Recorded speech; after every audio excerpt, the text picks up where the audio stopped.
Hello aspirants, welcome you all to study IQ। This is Divya Parmar और हम discuss करेंगे यहाँ पर अप्रैल के 1 से 15 ऑफ अप्रैल 2021 के महत्वपूर्ण करंट अफेयर्स।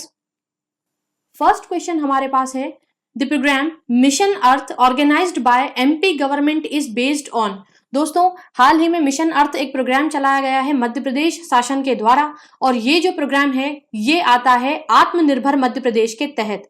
अब हम समझते हैं क्या है ये प्रोग्राम।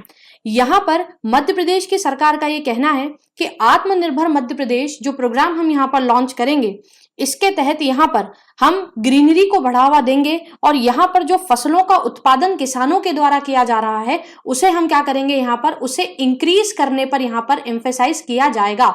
यहाँ पर कहा जा रहा है सरकार के द्वारा कि एनिमल हस्बेंड्री के मामले में, इसके साथ साथ यहाँ पर हॉर्टिकल्चर के क्षेत्र में अगर हम देखें और वहीं पर इसके साथ साथ पैकेजिंग में, डिस्ट्रीब्यूशन ऑफ क्रॉप्स में और उसके साथ साथ यहाँ पर जो फूड प्रोसेसिंग इंडस्ट्री है इसमें हम क्या करेंगे, किसानों को सहयोग करेंगे और इससे मध्य प्रदेश में यहाँ पर प्रोडक्शन को बढ़ाते हुए इंटरनेशनल मार्केट तक ले जाने का प्रयत्न करेंगे।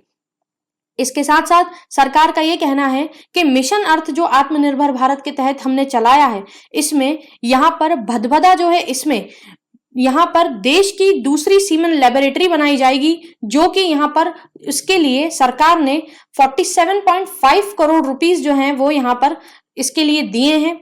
साथ ही सरकार का ये कहना है कि हम मध्य प्रदेश में लगभग 958 यहाँ पर क्या बनाएंगे, काउ शेड्स बनाएंगे, यानी कि गायों के संरक्षण के लिए 958 काउ शेड्स बनाए जाएंगे और उस पर टोटल यहाँ पर लागत आएगी लगभग 260 करोड़ रुपए की। सरकार का कहना है कि हम मध्य प्रदेश में 33 ऐसे सब सेंटर्स बनाएंगे इलेक्ट्रिसिटी के और उस पर यहाँ पर काम किया जाएगा ताकि मध्य प्रदेश के जितने भी पिछड़े क्षेत्र हैं उनमें इलेक्ट्रिसिटी की कोई कमी ना आए। तो ये सभी कुछ यहाँ पर मिशन अर्थ जो आया है आत्मनिर्भर मध्य प्रदेश के तहत उसके अंतर्गत किया जाएगा।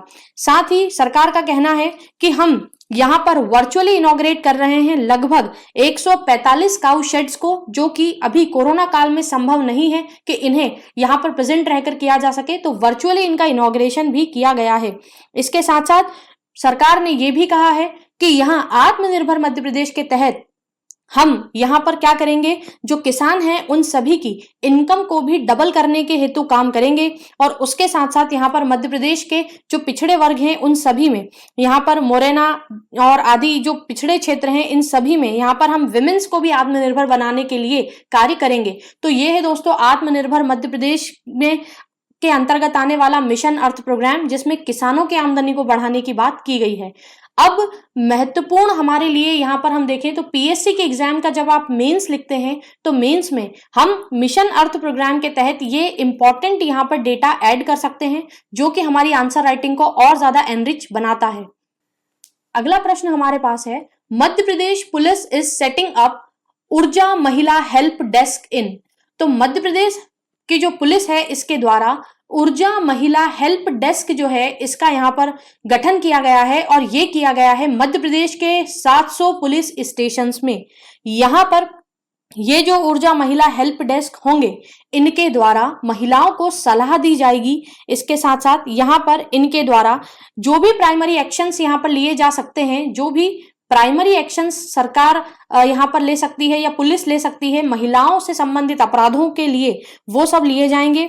इनके साथ साथ जो भी लीगल प्रोसीजर होता है, जैसे कई बार क्या होता है महिलाओं को ये पता नहीं होता कि क्या प्रोसीजर उन्हें अपनाना है, उस प्रोसीजर के लिए वे यहाँ से मदद प्राप्त कर सकती हैं। इसके साथ साथ इन्हें यहाँ पर प्रॉपर वॉलंटियर ग्रुप्स के द्वारा इंफॉर्मेशंस भी दी जाएंगी यहाँ पर कि किस प्रकार से वो यहाँ पर क्या करें, हेल्प ले सकें और उनके प्रति जो अपराध यहाँ पर हो रहे हैं, महिलाओं के खिलाफ जो अपराध हो रहे हैं उनसे वो लड़ सके। तो 700 पुलिस स्टेशंस में ऊर्जा महिला हेल्प डेस्क का गठन सरकार के द्वारा किया गया है और ये अलग अलग डिस्ट्रिक्ट्स में किया जाएगा। और यहाँ पर हम देखें तो ये अलग इनके तहत सेपरेट रूम्स भी महिलाओं के लिए प्रोवाइड किए जाएंगे जहां पर वो खुलकर अपनी बात कह सकें और यहाँ पर जो महिला पुलिसकर्मी हैं वो उन्हें सहयोग करेंगे जिससे कि वे अपने खिलाफ हो रहे अपराधों के बारे में खुलकर बातचीत कर सकें और यहाँ पर अपने जो वॉलंटियर्स हैं उनसे यहाँ पर अपने प्रति सलाह ले सकें। तो इस तरह से ये पूरा प्रोग्राम चलाया गया है मध्य प्रदेश के पुलिस के द्वारा। अगला प्रश्न हमारे पास है, Which railway zone has become the first fully electrified railway zone in the country? ये विभिन्न परीक्षाओं में पूछा जा सकने वाला प्रश्न है, क्योंकि आप देखेंगे कि रेलवे से संबंधित क्वेश्चन है तो ये हमारे पीएससी के एग्जाम में भी पूछा जा सकता है। इसके साथ साथ मध्य प्रदेश की अन्य जो एग्जाम्स हैं उनमें भी ये क्वेश्चन आने के चांसेस बनते हैं, क्योंकि मध्य प्रदेश में आता है इसका हेडक्वार्टर। तो दोस्तों यहाँ पर जो पहला ऐसा रेलवे जोन है जो पूरी तरह से इलेक्ट्रिफाइड किया जा रहा है हमारे देश में, वो है वेस्ट सेंट्रल जोन। अब अगर आप ये जानते हैं कि इसका जो है मुख्यालय कहां पर है, तो इसका मुख्यालय जो है वो है हमारे मध्य प्रदेश के जबलपुर में। इसीलिए यहां पर ये महत्वपूर्ण प्रश्न है हमारी एमपी से संबंधित परीक्षाओं के लिए, क्योंकि वेस्टर्न सेंट्रल जोन जो है इसका मुख्यालय जबलपुर में है। और यहाँ पर हम देखें तो इसमें जो श्रीनगर से जालिंद्री एक प्लेस है जो राजस्थान में आता है, तो कोटा चित्रादुर्ग रेलवे सेक्शन जो है उस पूरे जोन को यहाँ पर इलेक्ट्रीफाइड किया गया है। और इसमें श्रीनगर से जालिंद्री तक का पूरा रूट कवर होता है, और ये रूट जो है ये लगभग 3012 किलोमीटर का रूट है जिसे कवर किया जाता है, और इसे इलेक्ट्रीफाइड करने की बात कही है सरकार ने। तो ये बहुत ही महत्वपूर्ण प्रश्न हमारे लिए है एमपी से रिलेटेड एग्जाम्स के हेतु। अगला प्रश्न हमारे पास है, the 23rd national Krantiveer award will be given to. तो दोस्तों 23वां संस्करण है नेशनल क्रांतिवीर अवार्ड का, और ये इस वर्ष दिया जाएगा डॉक्टर केशवराव सदाशिव मुसलगोंकर जी को। यहाँ पर आप इनका पिक्चर देख सकते हैं, और ये हमारे देश के राष्ट्रपति हैं जो इन्हें ये अवार्ड प्रोवाइड कर रहे हैं यहाँ पर।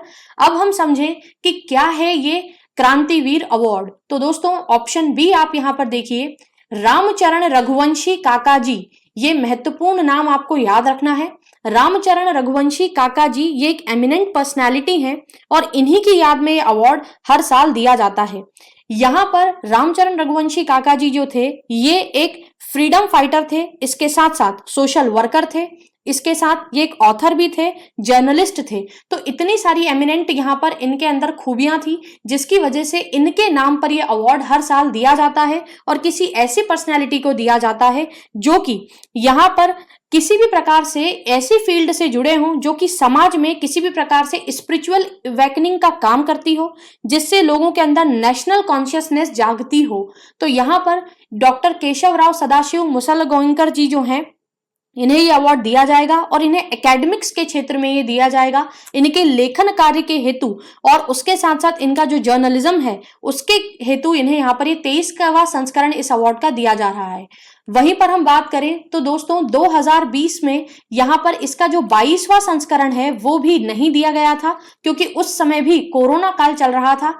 इसीलिए ये अवार्ड जो है इसका 22वां संस्करण वो भी वर्चुअली प्रोवाइड किया गया है सीमा समृद्धि कुशवाहा जी को। अब हम यहाँ पर देखें तो डॉक्टर केशवराव सदाशिव मुसलगोंकर जी जो हैं ये तो एक राइटर हैं, लेकिन सीमा समृद्धि कुशवाहा जी कौन है?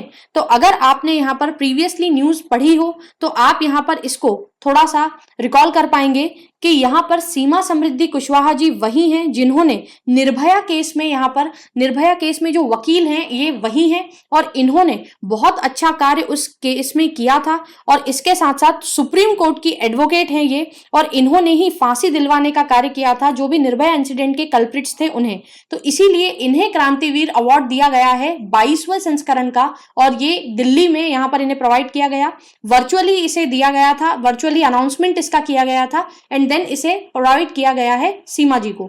उसके साथ साथ आप देखेंगे यहाँ पर एक और ऑप्शन है ओम प्रकाश खत्री जी। ओम प्रकाश खत्री जी जो हैं यहाँ पर ये कन्वेनर्स में आते हैं। इसमें 2 कन्वेनर्स हैं जिनके द्वारा ये घोषणा की गई थी, तो ओम प्रकाश खत्री जी और उसके साथ साथ डॉक्टर प्रकाश रघुवंशी जी जो हैं ये दोनों हैं कन्वेनर्स इस अवार्ड के। तो ये महत्वपूर्ण जानकारियां हमें इस अवार्ड की याद रखना है, ये किसी भी परीक्षा में आपसे पूछी जा सकती है। अगला प्रश्न है, according to the pollution control board which reservoir water received A grade certificate in Madhya Pradesh. तो मध्य प्रदेश का ऐसा कौन सा जलाशय है जिसे कि ए ग्रेड सर्टिफिकेट दिया गया है पॉल्यूशन कंट्रोल बोर्ड के द्वारा? तो यहां पर आता है इंदौर का सिरपुर लेक या सिरपुर तालाब। दोस्तों यहां पर आप 4 ऑप्शंस देखेंगे जो कि हमारे लिए महत्वपूर्ण है। बड़ा तालाब जो है या बड़ी झील जो है वो है हमारे पास भोपाल में, क्योंकि भोपाल जो है इसे झीलों की नगरी कहा जाता है मध्य प्रदेश की। सिरपुर तालाब है इंदौर में, जिसे कि हाल ही में पॉल्यूशन कंट्रोल बोर्ड के द्वारा यहां पर ए सर्टिफिकेट दिया गया है। तीसरा ऑप्शन है चिड़ीखो लेक, ये राजगढ़ डिस्ट्रिक्ट में आता है और पर्टिकुलरली ये आता है नरसिंहगढ़ शहर में। चिड़ीखो जो है ये अपने आप में वन्याभ्यारण्य भी है मध्य प्रदेश का। तो ये ऑप्शंस हमें कहीं ना कहीं काम आ सकते हैं परीक्षा में, इसलिए हमें इन्हें याद रखना है। अब हम चलें सिरपुर लेक की ओर। दोस्तों यहाँ पर हर साल मार्च के महीने में सर्वे परफॉर्म किया जाता है पॉल्यूशन कंट्रोल बोर्ड के द्वारा, जिसमें कि मध्य प्रदेश का जो सिरपुर लेक है इसे ए सर्टिफिकेट मिला है। वहीं पर मध्य प्रदेश का जो इंदौर है इसके कुछ और तालाब हैं, इन्हें भी यहाँ पर ये अवार्ड मिले हैं। तो इसमें हमारे पास में आता है दूसरा जो है वो हमारे पास है यशवंत सागर, जो हमारे पास रिजर्वायर है वो यशवंत सागर रिजर्वायर जो है इसे यहाँ पर मिला है ए सर्टिफिकेट, जिसे भी आपको याद रखना है। परंतु सिरपुर लेक जो है ये काफी बड़ा है और काफी महत्वपूर्ण है। इसके लिए पिछले कुछ समय से हाईकोर्ट में यहाँ पर जो है केस भी चल रहा था, कई सारे लोगों ने पिटीशन भी दायर की, क्योंकि इसके आसपास के किनारों पर कई सारे कंस्ट्रक्शंस परफॉर्म किए जा रहे थे। तो उसके चलते लोगों ने यहाँ पर संज्ञान लिया सरकार से यहाँ पर, और हाई कोर्ट से भी यहाँ पर लोगों ने कहा कि भाई ये नहीं होना चाहिए, अदरवाइज क्या होगा, यहाँ पर शहर में जो है पानी की कमी हो सकती है। तो सिरपुर लेक जो है इसका पानी सबसे प्योरेस्ट है। वहीं पर यशवंत सागर ये शहर से दूर है और इसे भी ए सर्टिफिकेट मिला है। इसके साथ साथ आप देखेंगे मध्य प्रदेश के कुछ और अन्य यहाँ पर तालाब हैं जिन्हें भी बी ग्रेड मिला है, जिसमें हमारे पास आता है दूसरे नंबर पर बिलावली तालाब। ये बिलावली लेक जो है यहाँ पर ये भी रिक्रिएशनल लेक के रूप में जानी जाती है। और इसके साथ साथ यहाँ पर आता है पीपलिया पाला तालाब। पीपलिया पाला तालाब, पीपलिया पाला तालाब जो है इसे भी यहाँ पर बी सर्टिफिकेट मिला है और बिलावली लेक को भी बी सर्टिफिकेट मिला है। और ए सर्टिफिकेट मिला है यहाँ पर सिरपुर लेक और यशवंत सागर लेक को। ये इंदौर में आती है। नगर निगम के द्वारा, इंदौर नगर निगम के द्वारा काफी अच्छा कार्य किया गया है, जिसके तहत इनका जो पानी है वो अब प्रदूषण मुक्त हो चुका है। तो इसलिए ये हमारे लिए महत्वपूर्ण है। अगला प्रश्न हमारे पास है, Madhya Pradesh to set up oxygen plants in dash districts amid uncontrolled कोविड-19 सर्ज। तो दोस्तों पहले सरकार के द्वारा घोषणा की गई थी कि हम 8 जिलों में क्या करेंगे, ऑक्सीजन प्लांट्स का यहाँ पर निर्माण करेंगे। लेकिन हाल ही में सरकार के द्वारा कहा गया है अप्रैल माह में 14 अप्रैल को कि लगभग 37 जिलों में हम क्या करेंगे, ऑक्सीजन प्लांट्स जो हैं इनको यहाँ पर इनका गठन किया जाएगा और इसके तहत यहाँ पर ऑक्सीजन का प्रोडक्शन जो है उसे यहाँ पर बढ़ाया जाएगा। तो यहाँ पर प्रोजेक्ट इम्प्लीमेंटेशन यूनिट जो होती है PIU, जो कि PWD डिपार्टमेंट के अंदर आती है, इन सभी को यहाँ पर सरकार ने ये कहा है कि मध्य प्रदेश के 37 जिलों में हम ऑक्सीजन यूनिट्स का यहाँ पर स्थापना करेंगे और 3 महीने के अंदर हम इन्हें बनाकर तैयार करेंगे और जो भी रिक्वायर्ड ऑक्सीजन की डिमांड है उसे हम यहाँ पर क्या करेंगे, पूरा करने का कार्य करेंगे। सरकार का ये भी कहना है कि सेंट्रल गवर्नमेंट के द्वारा जो ऑक्सीजन दी जा रही है उसमें हम बढ़ावा करके लगभग 445 यहाँ पर मैट्रिक टन ऑक्सीजन जो है वो प्रोड्यूस करने का अपना लक्ष्य रखेंगे। इसके लिए हमारी जो सरकार है इसने यहाँ पर कहा है कि हम लगभग क्या करेंगे, अप्रैल 25 तक सेंट्रल गवर्नमेंट से भी डिमांड करेंगे कि वो हमारे मध्य प्रदेश की ऑक्सीजन सप्लाई को भी बढ़ाए और उसके बाद हम यहाँ पर अपना कार्य प्रगति से करते हुए 3 महीने में 37 जिलों में ऑक्सीजन प्लांट्स का निर्माण करेंगे। तो ये हमारी सरकार के द्वारा किया गया एक इनिशिएटिव है। अगला प्रश्न है, the first training under the green India mission scheme has been started at forest village Bhatna of which forest division. ये एक महत्वपूर्ण प्रश्न है, चाहे आप MPPSC की परीक्षा दें या कोई और मध्य प्रदेश की एग्जाम अगर आप देते हैं तो उसमें ये इंपॉर्टेंट क्वेश्चन है। तो फर्स्ट ट्रेनिंग सेंटर जो ग्रीन इंडिया मिशन स्कीम के तहत यहाँ पर स्थापित किया जाएगा वो किया जाएगा मध्य प्रदेश के होशंगाबाद फॉरेस्ट डिवीजन में। और यहाँ पर गांव का नाम आप याद रखें, भाटना विलेज, भाटना गांव के अंतर्गत ये आएगा और होशंगाबाद फॉरेस्ट डिवीजन के अंतर्गत इसे स्थापित किया जाएगा। यहाँ पर हम देखें तो इसमें लगभग 500 ऐसे रूरल यूथ्स होंगे जिन्हें क्या किया जाएगा, ट्रेंड किया जाएगा और इन्हें यहाँ ट्रेनिंग प्रोवाइड करके इन्हें अलग अलग 14 ट्रेनिंग वर्कशॉप्स में भेजा जाएगा और इसके साथ ये वेरियस फील्ड्स में काम कर सकेंगे। और इसके तहत जो अमृत महोत्सव मनाते हैं हम इंडिपेंडेंस का, जो कि मार्च 12 से शुरू किया जाएगा, उसके तहत यहाँ पर ग्रीन इंडिया मिशन में हम क्या करेंगे, वर्कशॉप्स के तहत यहाँ पर जो वनोपज हैं या वनों से जो उत्पादित चीजें हैं उन सभी को बढ़ावा देने का कार्य करेंगे। और यहाँ पर पहली बार ये ट्रेनिंग प्रोवाइड की जा रही है और इसमें अभी तक हमारी सरकार के द्वारा कहा गया है कि लगभग 35 ट्राइब्स को हमने क्या किया है, ट्रेंड कर दिया है। और यहाँ पर ये कौन से गांव से बिलोंग करते हैं, होशंगाबाद डिवीजन के, तो यहाँ पर कुछ गांव आते हैं जैसे कि रांझी, भाटना और लाल पानी। इन कुछ गांवों के लोग हैं जिन्हें हम क्या कर रहे हैं, इलेक्ट्रीशियंस, मोटर बाइंडिंग आदि का कार्य सिखा रहे हैं, जो कि फर्स्ट फेज में सिखाया गया है। अब सेकेंड फेज में यहाँ पर लोगों को जब ट्रेन किया जाएगा तो उसके तहत यहाँ इन्हें डाटा एंट्री ऑपरेशन का काम, कंप्यूटर ऑपरेशन का काम और जो भी फॉरेस्ट प्रोड्यूस यहाँ पर किए जाएंगे उन सभी को किस प्रकार से हम उचित मूल्य पर मार्केट में ले जाएं, इंटरनेशनल मार्केट में इंट्रोड्यूस करें या फिर हमारे नेशनल लेवल के मार्केट में कैसे इंट्रोड्यूस करें, उस पर यहाँ पर एम्फेसाइज किया जाएगा गवर्नमेंट के द्वारा। अब हम समझते हैं कि ग्रीन इंडिया मिशन स्कीम क्या है। तो ग्रीन इंडिया मिशन स्कीम जो है यहाँ पर इसे शुरू किया गया था दोस्तों, यहाँ पर सन 2014 में इसको शुरू किया गया था, फरवरी के महीने में। और यहाँ पर इसके द्वारा हम क्या करने की प्रयत्न कर रहे हैं, क्लाइमेट चेंज में यहाँ पर जो भी क्लाइमेट चेंज जो है उसे उसकी रोकथाम हेतु, फॉरेस्ट कवर को बढ़ाने हेतु और कौन कौन से ऐसे मिटिगेशन मेजर्स हैं जो हम ले सकते हैं फॉरेस्ट को बचाने के लिए, उन पर कार्य करने हेतु ये शुरू किया गया था। और यहाँ पर हम देखें तो इसके लिए हमारे जो ग्रीन इंडिया मिशन के तहत सरकार के द्वारा जो पैसा यहाँ पर दिया गया है, जो बजट यहाँ पर आवंटित किया गया है, वो है लगभग 343.08 करोड़ रुपीस, जिससे कि एफॉरेस्टेशन किया जाएगा पूरे मध्य प्रदेश में। इसके साथ साथ मध्य प्रदेश के यहाँ पर अलग अलग क्षेत्रों में हम क्या करेंगे, यहाँ पर एफॉरेस्टेशन का कार्य करेंगे, वनों को बचाने का कार्य करेंगे और वृक्षारोपण यहाँ पर बड़ी तादाद में करने का हमने लक्ष्य भी रखा था। इसके साथ साथ इस मिशन के कुछ और ऑब्जेक्टिव्स हैं कि यहाँ पर फॉरेस्ट बेस्ड लाइवलीहुड को बढ़ाया जाए। तो फॉरेस्ट बेस्ड लाइवलीहुड को बढ़ाने के लिए ही हमने क्या किया है, यहाँ पर ये फर्स्ट ट्रेनिंग जो है उसे प्रोवाइड किया गया है सरकार के द्वारा। तो ये इंपॉर्टेंट पॉइंट्स हमें याद रखना है जब भी हमसे green India mission Madhya Pradesh के कंटेक्स्ट में पूछा जाए, तो वहां पर हम ये इंपॉर्टेंट पॉइंट्स लिखकर बता सकते हैं। अगला प्रश्न हमारे पास है, in a major steps towards realizing the centre's smart city mission SCM, the Madhya Pradesh government today launched the country's first integrated control and command center ICC4। तो यहाँ पर जो है देश का पहला इंटीग्रेटेड कंट्रोल और कमांड सेंटर बनकर तैयार होगा मध्य प्रदेश की सभी 7 स्मार्ट सिटीज में। ये बहुत ही इंपॉर्टेंट है और यहाँ पर मध्य प्रदेश की कैपिटल सिटी भोपाल से इसका इनॉग्रेशन किया गया है।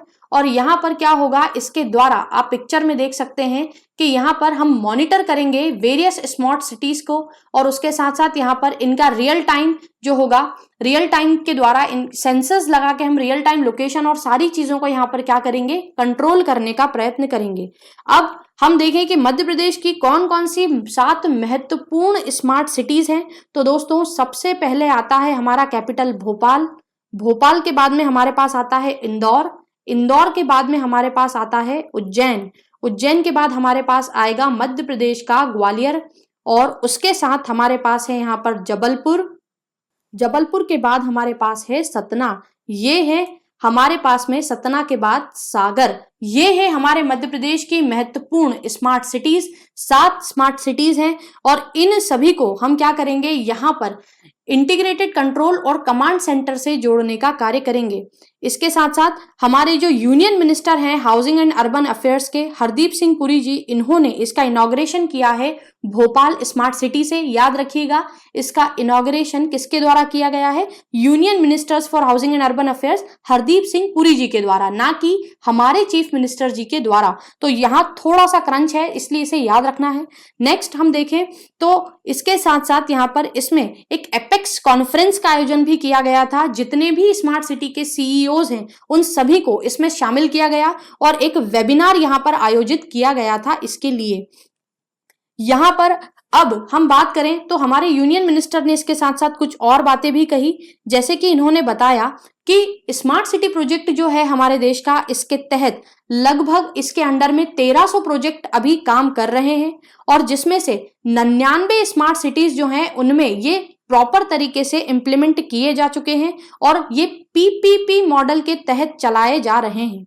वहीं पर इन्होंने ये भी कहा कि इसके द्वारा लगभग 1 करोड़ लोगों को हम घर बनाकर देंगे और इसके अंदर हम यहाँ पर क्या करेंगे, अन्य जो स्कीम्स हैं उन सबको भी इंप्लीमेंट करने का कार्य करेंगे। जैसे कि यहाँ पर स्मार्ट सिटीज में प्रॉपर यहाँ पर इंफ्रास्ट्रक्चर डेवलपमेंट किया जाएगा, रोड्स का डेवलपमेंट होगा और पीने का शुद्ध पेयजल भी लोगों को प्रोवाइड किया जाएगा। इस प्रकार से ये 1300 यहाँ पर प्रोजेक्ट्स इसके अंदर काम कर रहे हैं।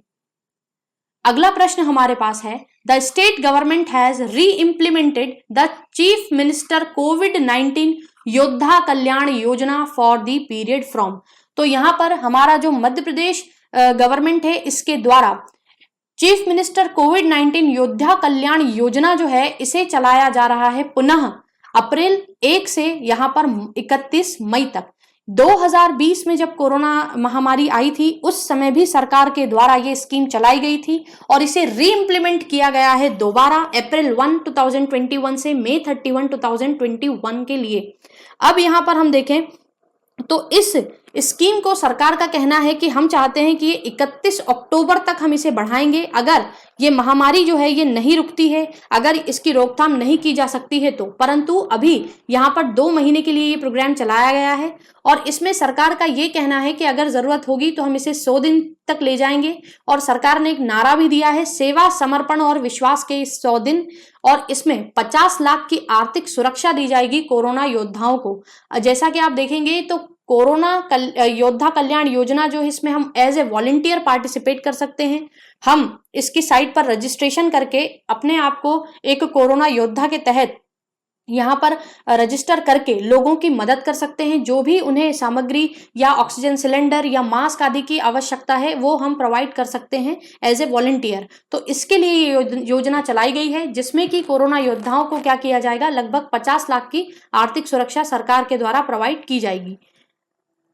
अगला प्रश्न है, chief minister Shri Shivraj Singh Chouhan released the health departments book faculty based pediatric care during COVID-19 based on the standards related to symptoms and treatments of COVID-19 in।